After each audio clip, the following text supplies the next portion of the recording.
Hi, good evening and welcome along to the Steve Wraith live Instagram interviews. And tonight, special guest is Gavin Peacock. Hi, Gavin. How are you? All right, Steve. Yeah, doing okay.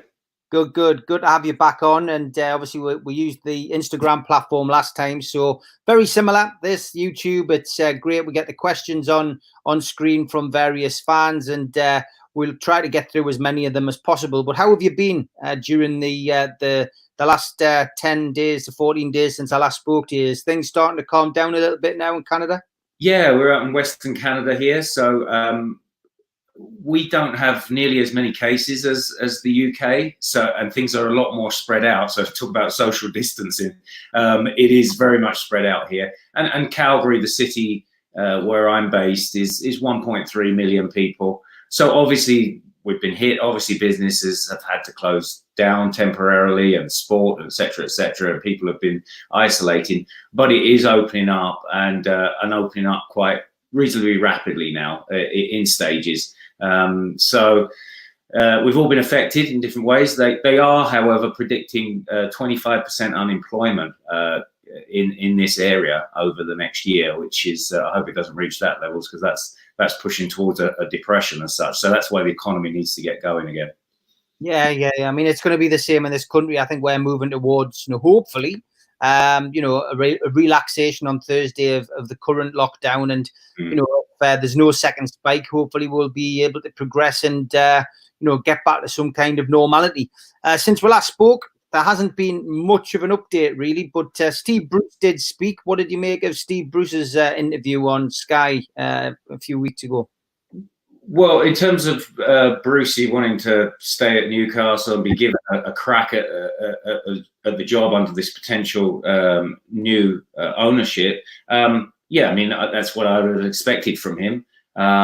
He's probably surprised one or two in as much as what he did at the club before the lockdown and everything, and he did okay. And he's a good man, and obviously Northeast boy, and was a very good player.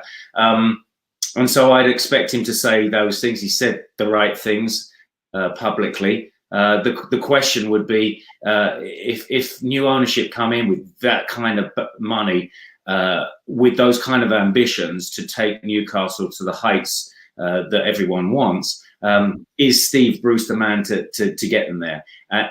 And that would be a question I think you'd have to say potentially no. We're going to have to bring in someone else at just that higher level, proven, and with that ability to say spend the money that will be available and put together a team that's going to really start winning some silverware. Yeah, I have to agree. I mean, Steve Bruce has done remarkably well this season, getting Newcastle to 35 points at this moment in time and getting us to a quarter-final of a cup. Considering that he was up against it when he came to the club, he deserves a lot of praise for that, and certainly, deserves the opportunity to finish the job in my mind. Phil Davidson says, tell Gavin hello and tell him the Twitter story he put on about his granddad was so touching. Yeah, that was a good one. That got quite a few views, I think, as well. Just of the last day of the season against Leicester, obviously the year before we got promoted when we avoided relegation, and just very briefly, the shirt that I wore in that game, we won 2-1. Obviously, I scored a goal. I took that to my granddad the next day, who had a stroke down south in London. And my granddad, Tom, Geordie through and through, born in South Shields. That's where all the family are from up there. And of course, when I signed for Newcastle, no one was more pleased than he was. He always said to me, if you sweat blood for the team, the fans will forgive you many mistakes on the field. So I never forgot that. Got off to a good start with the Newcastle fans. And on that day, the day after that victory against Leicester, I took it to him and gave him the shirt. And he was recovering from the strokes. He couldn't say much, but there was this tear in his eye. And then a few years later, a final stroke did take him. And my dad gave me back the shirt with a note that said, your granddad never washed this shirt till the day he died because you sweated blood for his team in it. And I just think that story and that shirt, it just captured the heart of the Newcastle fans and the club and everything about it, and what a player should actually feel if he gets the privilege of playing for Newcastle. And so that's the kind of heart and passion you want to see back at Newcastle, and you want to see new ownership bring in with the right manager and get the right players, and then you could see the type of team that I played in, and then the entertainers beyond that, and then if you've got money on top of it, then you could see Newcastle really start winning things. Yes, let's hope so. Paul Oxley says, top player, Gavin, you saved us. Never forget that.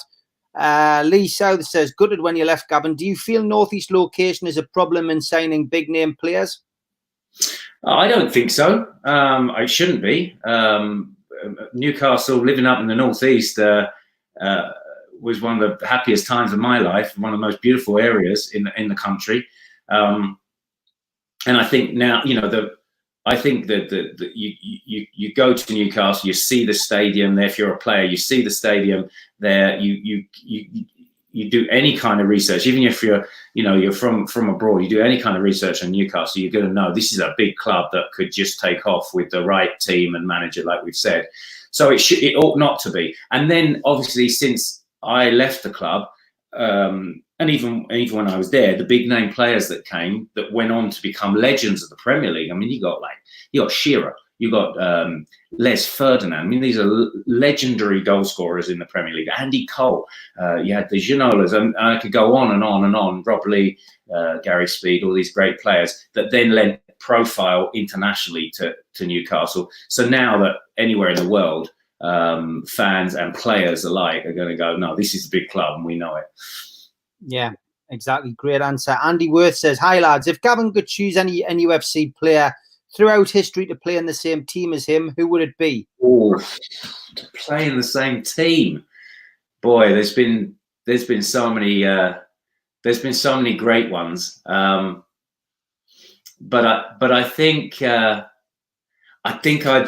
probably have to go with Shearer, because I'd have loved to play off of Shearer. I mean, he would have bagged a few goals, but I'd have loved to have been, just behind him, in and around him, and I would have got a few off of him and probably created a few for him. So, as the best all-time goal scorer in the Premier League, I'd have loved to play with Alan Shearer. But there's countless, going back to Hughie Gallagher, Jackie Milburn. I mean, Kevin Keegan. I had a poster of Kevin on my bedroom wall as a kid. So, but I'll go with Shearer if you force me to name one. Okay. Tom Dixon says, Gavin, do you reckon the takeover might go through this week or the 1st of June? The 1st of June is a date which keeps getting mentioned for one reason or another. I mean, do you think? I mean, we're into the 6th week, Gavin. So, what's your gut instinct telling you? Well, my gut instinct would be saying, it's getting closer and closer. I think it is. We're all guessing to some extent, but we have to sort of go on what we've been told so far, that things would be progressing, checks are taking place. There might be some. I think we might be hopeful for this week, with knowledge that things might be delayed a little bit just because of circumstances.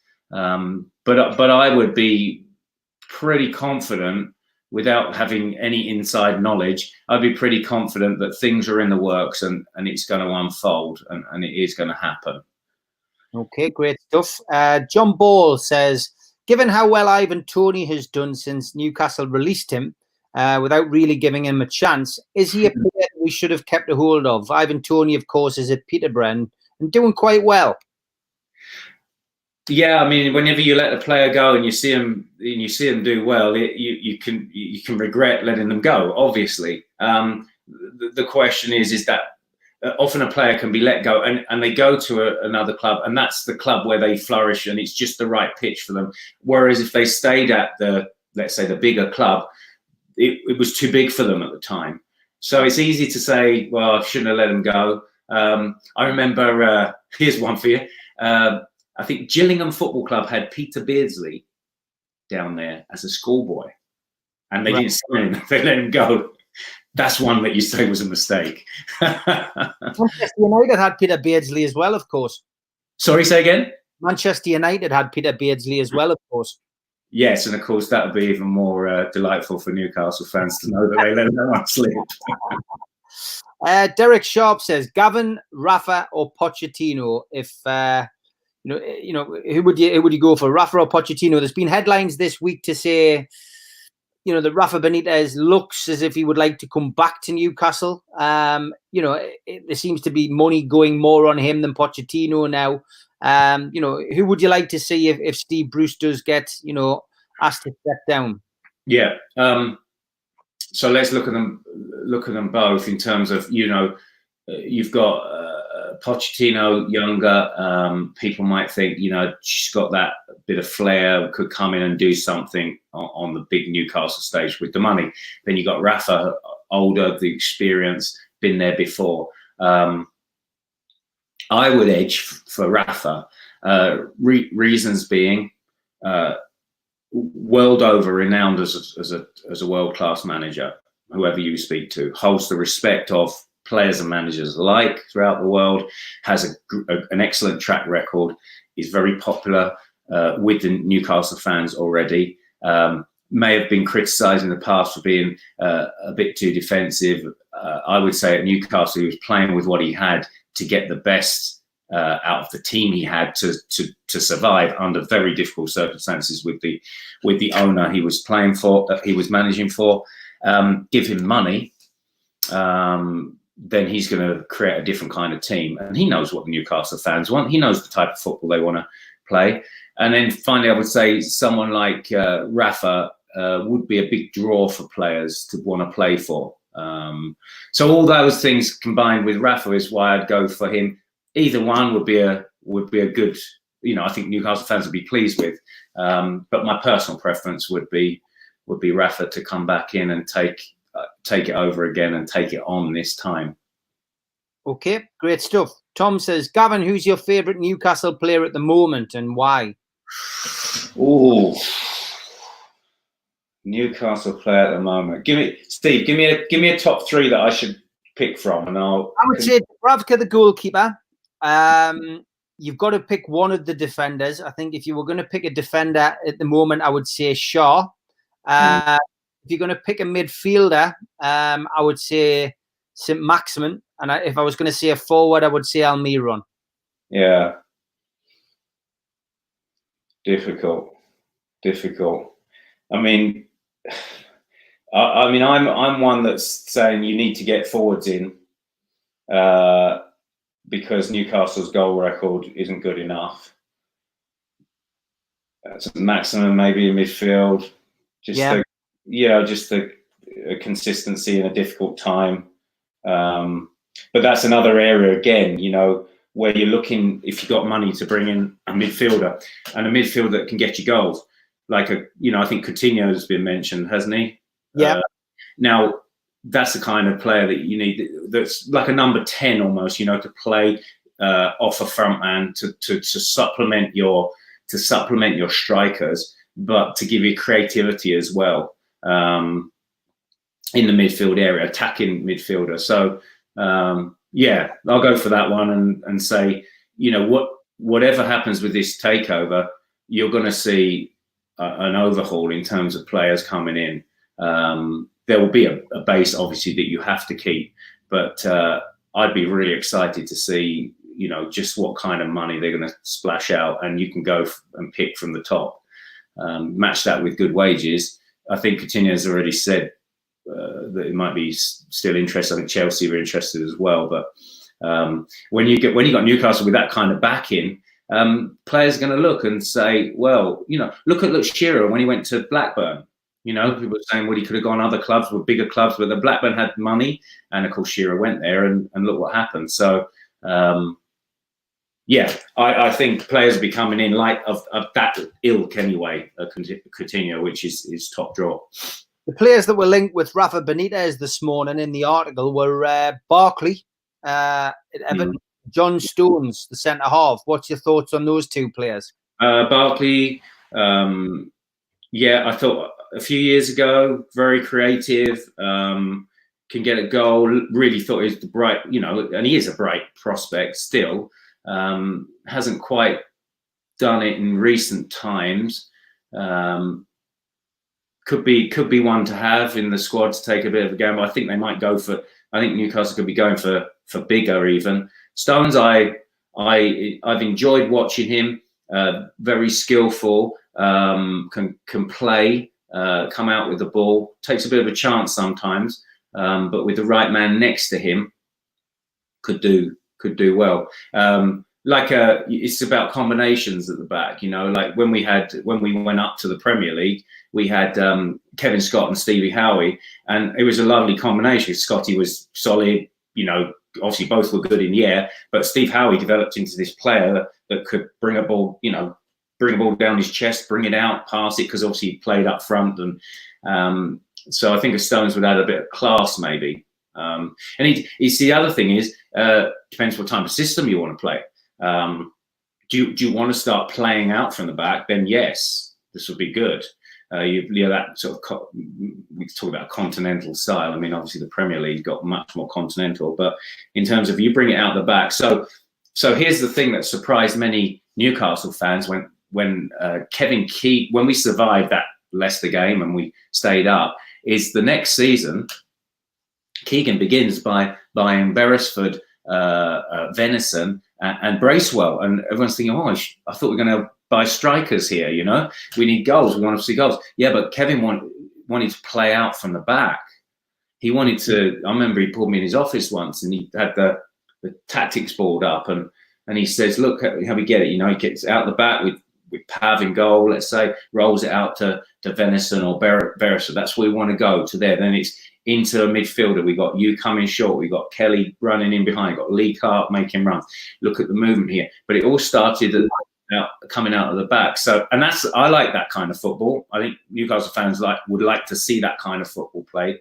So somebody like a ball playing centre half like that would be a decent bet maybe. Yeah, good shout. Adam Anderson, he's next up. He says, I heard you speak at Emmanuel Baptist in Lisburn at the quiz night, spoke awfully well. What team did you enjoy playing against most and why? It actually reads, spoke awful well. Yeah. Yeah. Spoke awful. I was being polite, Gavin. I think he meant awfully. Spoke awful well. What team did I enjoy playing against and the most? In my career, when I was at, let's say, I'm going to take Newcastle, because Newcastle fans to start with. Newcastle, the team I enjoyed playing most against, and I wouldn't say I had my greatest games against them personally, but just the Sunderland. I didn't know what it was to play in an atmosphere like that until my first Newcastle Sunderland derby. And lads who played in it before, Mickey Quinn and that, they said, you just won't believe it. Well, we got out on the field at St James's, and I couldn't believe it. I think my adrenaline was so high that it probably was a bit detrimental to my game. I was probably average that day. I remember I was flying around trying to make tackles, and I thought, I don't do that. So that's what the atmosphere did to me. I kicked Paul Bracewell in the face and broke his nose. He was playing for Sunderland. So always Sunderland for Newcastle. And then I would just say over my career, there were two teams that I always scored against, whoever I played for, whether it's Chelsea or QPR, and it was Wolves and Ipswich. It's just, and even Newcastle, I scored two great goals at Portman Road for Newcastle in the 91-92 season when we stayed up. Two of my greatest, as a pair, two of the best goals I scored in a game. Yeah, good stuff, mate. Paul Oxley says, which player in today's game, Gavin, reminds you of yourself in the way that you play and the way that you played? Well, Coutinho, of course, because I just said we should buy it. Number 10, skillful. I look at the way that teams play now. Even when I was down at Chelsea last year, and just seeing the systems that some teams are playing with those little inside forwards, like where William plays, for instance, and thinking I'd love to play in these teams now, where there's a patient build up, and in and around the box you've got these little inside forwards that play, wait, patient, and then you 1-2 and you're in the box. So I think I was playing in a time where, yes, Ozzy played me in the diamond system behind the front two. It's a little bit more unusual. I mean, you think about it, wing backs and diamond system, and that was really just starting to come in. And so to play a player, it was almost at times a bit of a luxury. So there were times where I had to play just a regular midfield position, or I wasn't given quite that freedom as an inside forward. When Terry Venables got the England job, he played the Christmas tree formation. Yeah. And you had the Beardsleys and those that were in those little inside forward role. And I got into 2 England training squads the year after I left Newcastle. When I was at Chelsea, those 2 years following, Terry brought me in for 2 England training squads and played. We had practice matches at Bisham Abbey and played me in that system. And it was me and Beardsley on one team we played, and just loved it. And Terry just said, "That's your best position. Let's go there." And just obviously playing with Peter as well in the same practice team I'd have thought, yeah, that would just suited me really well down to the ground. Yeah, fantastic. Andy says, Gavin, if you could give any advice to any Newcastle signing, what would it be? Well, I think I've already said it, Andy. The advice that my granddad gave to me: if you sweat blood for this team and you give your heart and soul, they'll forgive you many mistakes on the field. Obviously, you got to have ability. You got to have talent. But any player that's brought in, usually there's a modicum of talent there if you're going to sign for Newcastle, and it's just about getting the heart of the club, understanding the heart of the fans, and if you win the fans to you and you have that relationship, that's worth everything to you as a player, because it's going to make you a 20% better player. So that's the key, and that's what I would say to most, and that's what the likes of all right, Robert Lee, who came, he got it. Good player, but he got it early, and he grew into that. There were players, like Andy Cole when he first came. I think Andy was kind of a little bit up and down in terms of settling to start with, but he got it, and obviously he produced the goods, and the fans loved him. And so anyone who's ever really done it has got it. I see Quinny on with you the other week, Mickey Quinn. You see the way Mickey Quinn talks about Newcastle, right? You see, I mean, I learned a lot from Quinny from goal scoring, and he was a really good player. But there was no doubt about Quinny; he really loved playing for Newcastle, and whatever the thing was between him and Kevin, and when he left, is that was his favourite club, I think, to play for. Yeah, fantastic. Carlos Perez says, love these interviews. Cheers from California. Thanks, Carlos. Thank you very much. Lee says, Gavin, Raul Jimenez, do you think he will be a good signing, or is 29 too old for a footballer at his price tag? What's the price tag? I don't know. I can find out. I will find out and let you know. Well, obviously, price tag, Lee, would be the key. At 29, I don't think he's too old. I don't think he's too old. In fact, you could be, really reaching your prime in many ways at 29. Depends what your injury record has been in the past. But if you're fit and strong, 29 is good because you've got that experience and you're still in your 20s and you've still got the physicality. Once you get to maybe 31, 32, and different players, they age at different rates, if you like. A 32 or 33-year-old Ryan Giggs probably looks a different player to some 32-year-old others lads who don't have the fitness or the pace, or have lost it quick. So as a rule, I would say 29 no. And then there was the Arsene Wenger, who didn't sign anyone over 30, didn't get more than a 1-year contract at Arsenal. 53 million, Gavin. How many? 53 million. 53 million. I mean, it's pretty hefty. It's up there. It's not at the top, but it's still hefty. Difficult one, except to say that I don't think 29 is too old. I think you do need to do good research into I would just do good research into the medical history of the player. Would be very important, and see how many games they've played over the last few years, and then you may want to go take the chance and go with it. It's a lot of money though. Okay, Richard Boyd says, would Gavin buy older players or sign younger players at Newcastle? I'd be looking to sign mainly younger players, but like I said there, like a 29-year-old is an older player, but not old. I think you need that. You're going to need that in there, the established, and usually, the ones that you're looking at that are established, they're around that sort of 25 upwards, which isn't old at all. But I think you need a base of youth, because so much is about speed and power now in the Premier League. Again, it has changed. It has changed since my day. But good players are good players, whatever. So yeah, I'll be wanting, because what you're wanting to do is you're wanting to build something that could be a dynasty for a few years to come. So bases of young players, 1 or 2, 3 maybe quality older players in there as well. Okay, Tom Dixon says Coutinho and Mario Götze would be a good midfield along with Shelvey. Mark Dalton says Barkley's overrated. He's never done it. Stones is a panicker, and Rice is no better than what we have. I like the way you spelled panicker there. Panicka.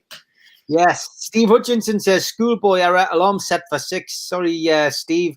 Another great player, Gavin. Question: why did Gavin always seem to fall over when he crossed the ball? He always got great balls into the middle, though.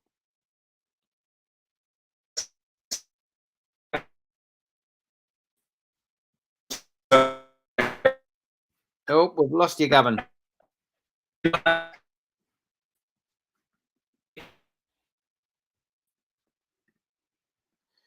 Give us 2 seconds, guys. We'll have to get Gavin back. Hopefully he'll be able to get his stream sorted out.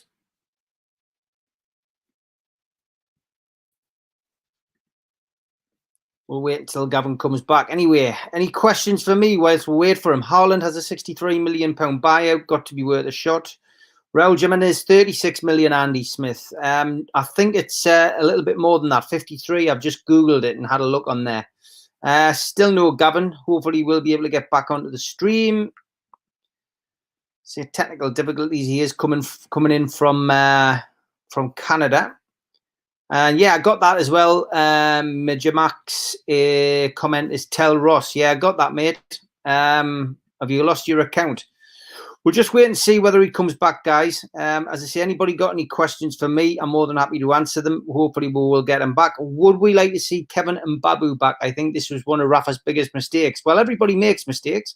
I'd love to see him back. There's Gavin back anyway. You wanted to ask me about why I fell over when I crossed the ball. That's right. The reason was, I before I got cut off, I was joking and said I'm just so tired at the end of the run. I wanted to rest. But what it was is I would, especially on the left-hand side, I'd go down my left, and to get an extra bit of wedge under the ball, I'd swing my whole body around the ball to lift it. So as I was lifting the ball, I'd fall often. I'd watch players like Trevor Brooking do that back in the day. And, Trevor didn't have, the other thing is I wasn't like, I wasn't like Ryan Giggs fast. I was sharp, but I didn't have the legs that I've just ripped past defenders. So it would be literally to get a yard or two and then whip it, and then I would wedge it up. People like Dave Kelly knew I was going to do that. So they would hang back and they would wait for that ball there. And they knew I was going to whip it in, but with a bit of loft on it. And the amount of goals you see that Dave Kelly would have got would just come in, hanging back, jumping early and nodding at the back of the net. So that was the reason by the technique.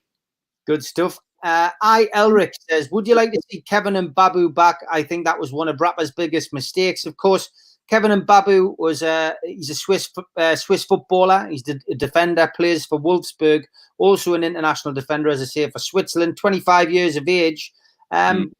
He wasn't Rafa's kind of player, it has to be said, Gavin, but he's done very well since he left the club. Do you think Rafa's the kind of manager who would bring a player back after letting him go if he did come into the job?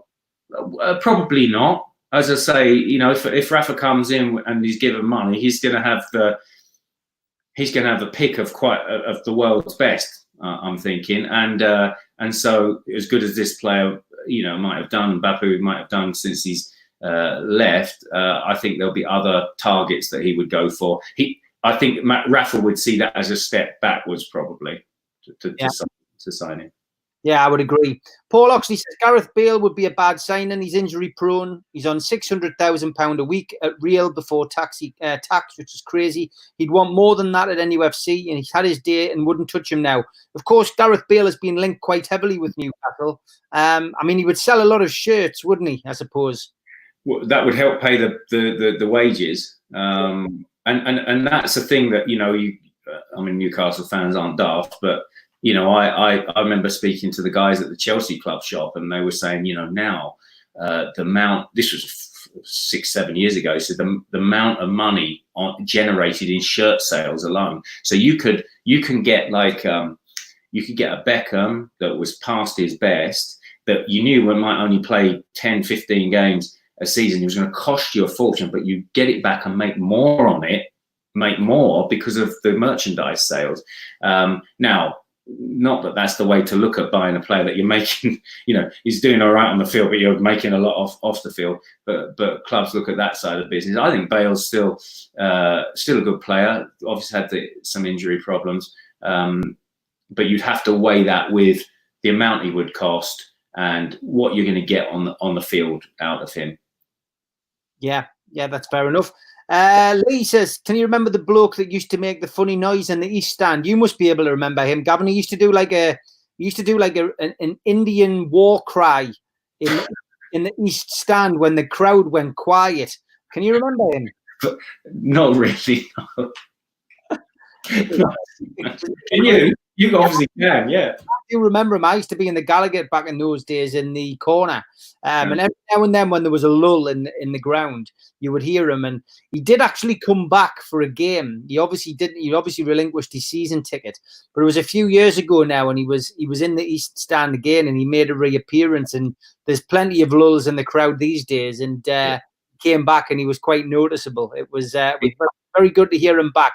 Paul Oxley says, do you think Rafa would be gutted if he doesn't get the Newcastle job, given the money that he would have to spend now under the new owners? He probably would, Gavin, wouldn't he? He would be devastated. Yeah, we can look at these managers and think, oh well, they've already done it. They got lots of money. Why would they, want it? But when my dad was a manager himself.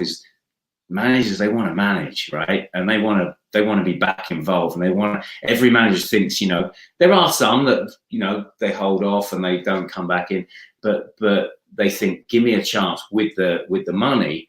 I'd love to have a crack at it again. And someone's a football man like Rafa, yeah, I think he'd want it. Yeah, me too, 100%. And it'd be good to see him back. Tom Dixon says, Gavin, is there any decent footballers in Canada now who Newcastle might want to look at? No. That's an easy answer. That's an easy answer. No. Definitely not. No budding Peter Beardsley at Vancouver Whitecaps or anything like that. No, not now. I mean, the Whitecaps back in the NASL, the North American Soccer League, Tampa Bay Rowdies. I was in Tampa for 2 years. My father was the assistant manager of the Tampa Bay Rowdies for 2 years. You had Rodney Marsh, Pele was playing in the league then, Cruyff, Beckenbauer, and I was at the Rowdies then. I was 12 years old, and on a match day, I used to work in the dressing room with the kit man in the away team dressing room. So I was sitting on the bench with Naskins. I was getting George Best's towels at half time. I saw Cruyff smoke a cigarette in the tunnel, and that was the quality of players then. Now the standard in the American league is not so good, and Canada less so. Yeah. Okay, mate. No problem. John Ball, Grealish or Maddison? Grealish. Yeah, I'll go Grealish myself. Even though he's off the field antics have had him on the front pages over the last few months. One of the first professional footballers to not abide to lockdown and went out to a party with a lot of his mates and crashed his car. Do you think he would need a strong manager to pull him into line? Well, that would be the thing. Just as a player, I do rate the guy. I think that's the kind of player you need. But you've got to remember, it's interesting. I don't know if you've been watching The Last Dance, yeah. So you got massive personalities and talents, and that Phil Jackson had to manage them. We got Dennis Rodman in there, who's going off to Las Vegas straight after a game, and he doesn't turn up for training. On the field, though, yeah, he was integral to that team. Now, can you manage him? Cantona at Manchester United, take Cantona. So great managers can. They're disciplinarians in terms of you've got to have discipline. If you don't have discipline, anarchy comes in. But great managers, they can manage different kinds of players, and with the more enigmatic ones, they can keep them in line and bring the best out of them on the field, and then just give them little bits of freedom here and there. That would be the key with someone like him, and that's the key to good management. And that's why someone like a Rafa, you see, that's the other thing is that kind of player must have ultimate respect for the manager. So obviously Cantona, for instance, had massive respect for Ferguson. He commanded that respect. And that's why I think someone like a Rafa commands respect with players. Yeah, 100% agree. Simon is on. Simon Cox. Your cousin. Yes, your cousin. He says he's talking about the guy who used to do the Indian war cry. He said he was like the guy at Queen's Park Rangers with the hat and the horn who you once got him a ticket beside. Oh, Ben, yes. Yeah, every club has those characters that you remember. And, of course, another one at Newcastle with old Stevie Charlton. I mean, all the fans will remember Stevie. And I've got a picture in the other room there of me and Rob Lee holding the trophy. We won the championship. We're walking around the field. You got Killer next to us, Sheedy, Andy Cole, and Stevie Charlton's right next to us. He's in amongst the lads, and I always think, there's a little glint on the trophy there, like the Gallagate in the background, and me and Rob, we're holding the trophy up to the fans. But there you got Stevie.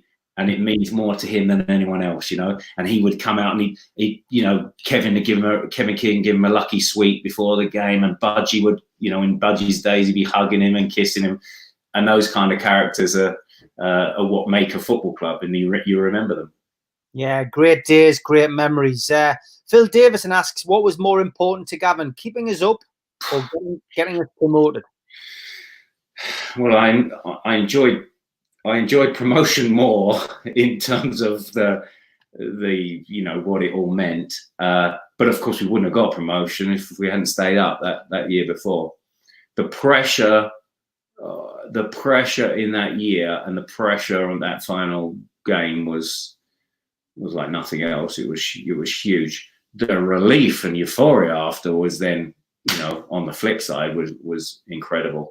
So I enjoyed getting promotion more, but that foundation of that game at Leicester and the Portsmouth game, the game before, gave us that foundation. Who knows? I mean, Newcastle would have slipped, if I'm not wrong, into the third division for the first time in history if we got relegated that season. So who knows what would have happened to Newcastle after that. Yeah, Mark Dalton says, Gavin, thank you for the role you played in that famous Leicester game.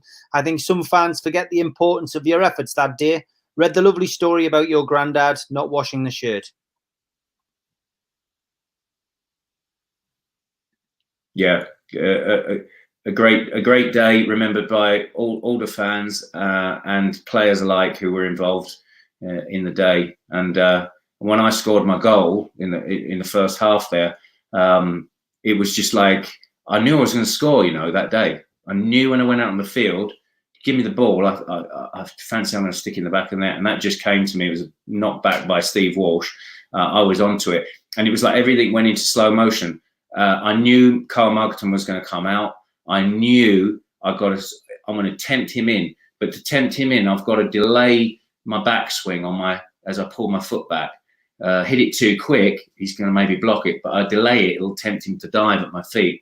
And so as I delayed it, that was key, and I then chipped it over him into the back of the net. And these are the things that go through your mind as a professional footballer, but it's in a split second. It's like picturing the golf shot, before you hit it. You do that in a split second before it happens. That's what happened in that game. Amazing.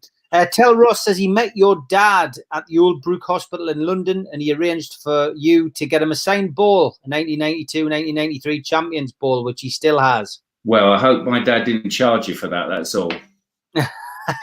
He wouldn't. My dad wouldn't do that. Craig Foster, he says, I personally don't think the Saudis would buy a Premier League team if they didn't want to make them a dominant force. They will want to have a bigger team than the United Arab Emirates owners. What's your thoughts on that, Gavin? Well, exactly. They're coming because they mean business, right? And there's no doubt in my mind the kind of money you're dealing with in the takeover. It's like, go back quite a few years now. Abramovich coming to Chelsea, he wipes off £90 million of debt, throws whatever it is, 100, 200 million at the team. He meant business. These people they're winners in life in terms of the business aspect.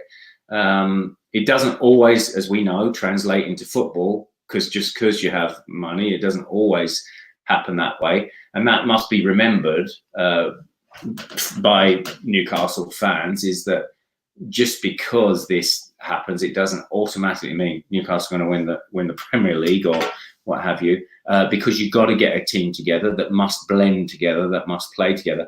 But the way I would like to see it is that, like what happened really at Chelsea was that, all right, people accused Chelsea of buying the Championship, buying the Premier League, but of course then they did it year after year.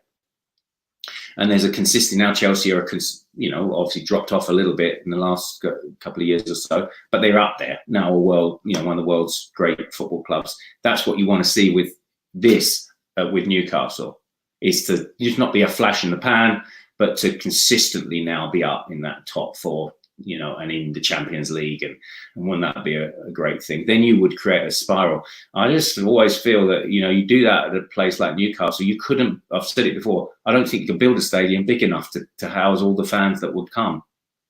Yeah, very true. John Ball says, do you think Newcastle fans would prefer a top four finish and win a cup, or win the Premier League outright? Top four finish, win a cup, win the Premier League, maybe. Top four finish, win a cup, of course, you Champions League, but win the Premier League. How many teams have won the Premier League? I would want to see us win the Premier League 100%. I mean, to win the biggest title, hasn't happened in Newcastle since 1927. So, it's something you would love to see. Adda Hebburn says, who was the best manager you worked with? I played for 3 England managers in Terry Venables, obviously Kevin Keegan, Glenn Hoddle. I played for Jerry Francis, who I loved to play for. He was a great manager. Ozzy Ardiles, Ruud Gullit for a little while, which wasn't the best. But I'm going for Keegan. I go for Keegan. I mean, Glenn was great as this magnificent visionary, and I loved playing for Glenn. I played in, if you like, my biggest games in terms of, European semi-finals, FA Cup finals and such. But I just love, Kevin had that, he was a visionary, but he was a great manager, and he's just inspirational. I've told you all the stories before, but just an inspirational character. And that was the thing. He's a leader of men. He could just get the best out of you, different to a different player over there, and then he could put players together. And he had a go, didn't he, Kevin? He just, he went out there to win and wore his heart on his sleeve. His passions probably overcame him once or twice to his detriment, but I wouldn't change that in Kevin for the world. What was Ruud Gullit like? I don't think I've ever asked you that, but I mean, Ruud Gullit obviously doesn't have a great reputation at Newcastle. Mm-hmm. Obviously, the infamous night that he dropped Alan Shearer and Duncan Ferguson for the derby. So, was it these methods? Was it the way that he treated players? What was it with Ruud Gullit? Yeah, with Ruud, I mean, I played with Ruud, so Glenn Hoddle signed him, so he was my teammate for a year, and he was magnificent. Like, it was like when Ruud Gullit was on the training field or even in a game, it was like a man in the playground playing football with boys. He was that strong. He'd be holding off 2-3 players at a time. He could do what he wanted, and that was at 33, I think he was at the time. He always did the right thing. I think out of the last 7 goals I scored for Chelsea, I remember he made 4 of them, I think. He would always do the right thing to pass it or to shoot. And then he became manager the next season when Glenn Hoddle got the England job. And it just changed. And what happened was, when we were not used to this, you'd come in on a match day, and you didn't know the team. Initials would be on the board. That's the team. There's the subs. I mean, you might not be even on the bench, and you'd have played the week before. That was the thing, and nobody was told anything. My personal thing with Ruud was that I was coming out to the end of my contract at the end of the season. It looked like that he was bringing Zola and Di Matteo, and I was going to be more of a squad player. I've been captain at Chelsea. I've played a lot of games in 3.5 years. And I said to him, look, it looks like you're not going to be, I'm not going to be in your plans, Ruud. You can get money from me if you sell me now, or I'll go on a free transfer at the end of the year. I'm 100% for Chelsea. I'll fight for my place. But just talk to me, because he's not speaking to me. And he seemed all right. And then never spoke to me again. And he just put me training with the reserves. I think I trained with the youth team once. Wow. And myself, David Rocastle, Rocky was, just, you couldn't have got a better lad than Rocky. And John Spencer, it happened with. And Dennis Wise was our captain, and he went round to Ruud's house and said, look, you can't deal with players like this. It might be a system that you've used abroad or has used it, but it's not going to work here. Anyway, within a month, myself and John Spencer had left the club and signed for Queen's Park Rangers, who'd just come out of the Premier League. And then, of course, you're always thinking, is it me? Is it my... Well, no, I mean, John Spencer had issues and other players at Chelsea. And then, of course, I watched and I saw what happened with Shearer, and Rob Lee didn't give him a number, and you're talking good pros here. You're not talking about players who are troublemakers as such. So with Ruud, it was the player management side of things that was a big letdown for him. Yeah, okay. Lee says, Gavin, do you think there's too much pass in football at the moment? Is the art of beating a man not encouraged anymore within top-level football clubs? Well, obviously, I don't know what goes on, behind the scenes at top-level football clubs as much now as I used to. I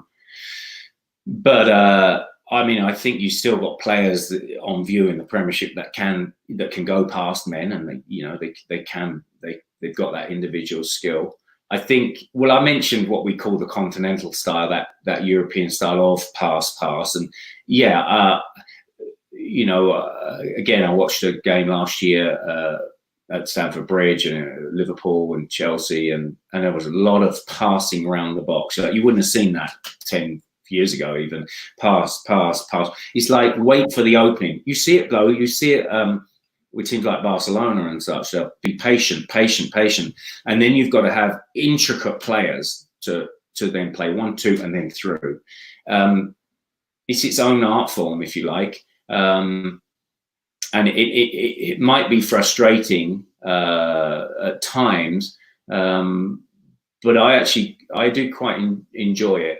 I think it's good if you can have a combination of that fast, direct, explosive, counter-attacking, and then at times it's about realizing, okay, we'll build here now. And I think that's what, if I was to say, speaking of Ruud Gullit, one good thing that he started to bring, and building on really Glenn Hoddle's work, was to teach us to be a bit more patient at times. So let's take our time. We've not sensed that we can get them on that quick counter-attack now, fast-paced. We're going to build now, and we keep possession and we tire them out. Because don't forget, when you've got possession of the ball, it's really hard if you're on the other side to chase, and you're draining the energy out of your opposition as well. So there's these other things that's going on the field when you see teams that are just passing and keeping possession. But I'll finish by saying, if all you're doing is that, it's a waste of time. You've got to have end product. You've got to be passing with a view to going for the kill. Yeah, fair enough. Joe McClellan says he'd like to win the league and take the Champions League qualification as well. Tell Ross says the FA Cup for him because of the day out at Wembley. Hey, what's happening with that then, Steve, with the FA Cup? It's going to happen still. It's still going to happen. Basically, they're going to sort out the Premier League first, and then once the Premier League date is set, I think what they're going to do is play all the quarterfinals on the same day. But it's all still very much up in the air until they get the date of the Premier League restart. Then they won't be able to confirm when that's happening. But they have confirmed that the FA Cup will be played. So we could end up in a situation, Gavin, which would be a bit bizarre, that Newcastle could theoretically get to a cup final and none of the fans would see it, which would be absolutely horrendous. I know, wouldn't it be? Yeah. Bearing in mind as well, semi-finals, of course, are played at Wembley these days, but Newcastle fans won't be able to see it, we wouldn't imagine, because of lockdown, which is absolutely crazy. But we'll see what happens. John Ball says Adam Lallana looks like he could be surplus to requirements at Liverpool and also available on a free. Would he be a good move for Newcastle? Yeah, I mean, good player. From Liverpool to Newcastle, you've got to be able to, make that move and adapt. I think so. The good thing about this is there's lots of speculation and lots of possibilities. A money move like this brings in lots of possibilities. I mean, obviously, with Rafa, if Rafa comes in, it's going to look different to if a Pochettino comes in, because they're going to have their particular ways they want to play and the particular types of players and their particular good contacts with different teams. But yeah, certainly not terrible. Yeah. Joe says, realistically, out of the strikers who play in the Premier League, who would Gavin most like to see in a black and white shirt? Well, I think I said it to you before. I want to see a number 9 at Newcastle, an out-and-out goal scorer. So I'd go like a Harry Kane, someone that is going to bang in 20 to 30 goals in a season. That's what I want to see there. And then Newcastle, in the past, they've always looked and loved the number 9. That's what Quinny was talking about the other week. And if you guaranteed that, you got a chance, and you got a chance at Newcastle. So that's the kind of player I'd go for. Good stuff. Steve Thompson, why did Gavin not go into management? Thanks for going through lockdown. No problem, Steve. Yeah, I thought hard about it. My managers, the likes of Jerry Francis, towards the end of my career, said you've been captain at all your clubs. You do well, think about it, get your coaching badges. My dad had been a manager as well. So I was considering it, and I also had the opportunity to do media work as well, BBC, etc. And I just thought at the time, it really does have to be like a vocation. It's 24/7. I've seen again firsthand with my own father what it entailed. Like being a manager, you just don't stop. When you get home, you're on the phone. He was on the phone late at night. It's endless. It's a very stressful thing. But I did quite fancy it. So I thought I'd just wait. Let's go into the media and give it a go for a bit. And of course, it took off for me. But even in the media, I was thinking, I would often try and think like a manager. What would I do here tactically? Because you're commentating on games, you're watching games, and you're watching loads of them, and try and second guess what the manager would do in this situation. And so, yeah, those are the reasons why, really, is that I went into the media and it just went really well for me. And of course, now I'm on to other things. Yeah. Tom says, what was your best moment as a football player? My best moment as a football player has to be, obviously, you always remember your debut. I remember captaining Chelsea in the semi-final of the European Cup Winners' Cup, which was a great moment. Scoring against Manchester United, 2 winners for Chelsea, always a good moment. 2 goals in the semi-final against Luton, 94. But I go back to the Leicester game and when I scored and we stayed up.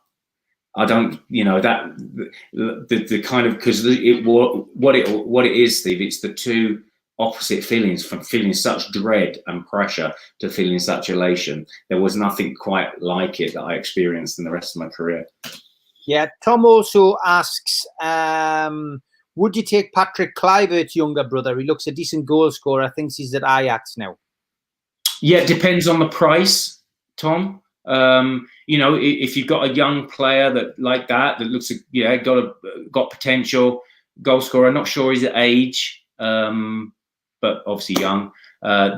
You can bring players like that in and give them some time to develop. That's what you're looking for, to discover like a gem like that. At the same time, you must have finished product on the field that's going to get you instant results. You can't wait 2 years for a young pivot to develop, if that's what it would take. So Davidson just says, thanks to both of us, cracking show. Will Gavin be on the cans when the takeover happens? If that means would I have a beer in celebration, yeah. John Ball says, question for me, would I like to see the Brown Ale logo back on the team shirt like the one I'm wearing? Yes, I'd love to see it. I'm not sure whether it would happen. Obviously, it all boils down to money, and you would imagine that the Saudis will be wanting to recoup some money on the outlay as well. I would imagine there'll be a big sponsorship deal already lined up by the new owners, and I'm not sure whether the Brown Ale would be able to afford it, but never say never. Elric says, what do you think about going in for Josef Martinez? Do you think Almiron would improve with his mate? We had Stephen Glass on a couple of weeks ago. Obviously, he's at Atlanta's second team. Very obviously reluctant to talk about about releasing another one of their players to Newcastle. But he looks a hell of a talent, Gavin. He looks very capable, and Almiron has took his time, but he's started to adapt to the Premier League. Martinez looks a bit of a player. Yeah, and interesting the comment about improving with his mate there, and I mean it's about partnerships as well, and seeing how they play off. And again, going back to Keegan, that's what Keegan was good at doing, is good at putting people together and thinking they'll do well with each other here. Like when he brought Beardsley in and knew he was going to play well with Andy Cole, for instance, up front, and form a partnership. So yeah, it's about chemistry and combinations, very much so up front. So yeah, it might be it's a thought. Great stuff. Well, as always, the hour always passes quickly when we do these, Gavin. It's been an absolute pleasure to have you on, and hopefully, if you're available, it'd be nice to get you on once the takeover is completed. Because I'm sure that there'll be an announcement from their side, and of course Mike Ashley's side, and maybe we can sum up his era and talk about what the new owners have said, if that would be okay with you. Oh, that'd be tremendous. Yeah, and we'd have a lot more to talk about in terms of not just speculation, but actual facts and real exciting hope for the future for Newcastle. Good stuff, mate. Well, listen, thanks very much for joining us. Love to the family, and I'll speak to you again soon. Yeah, you too. Thanks, Steve. Cheers. Take care. Bye-bye. Bye, mate. Great to have Gavin on. Absolutely superb guest. And, as I say, I'm doing these, obviously, to keep the morale up for everybody sitting at home. It's been a fantastic day. I appreciate a lot of people will be having barbecues and not wanting to watch this live and probably watching it later on. But thanks for joining us, those who did. Thanks for the questions, Tom, especially. You've come in with some great questions. John and Lee as well, some great questions there. Thanks to everyone who joined in. Please share the broadcast. It takes you 2 seconds. Just give it a quick share. Send it onto Twitter and onto Facebook, just so your friends can see it. Spread the word, please. Make sure you subscribe. Tomorrow night, it is 6 o'clock. Rob Lee is on at 6 o'clock tomorrow night. So join me then. I'm sure Rob will have plenty of stories, and make sure you've got some good questions for him. But as I say, subscribe, share, and I will see you tomorrow night. Have a good night. Good night. God bless. I wish you well.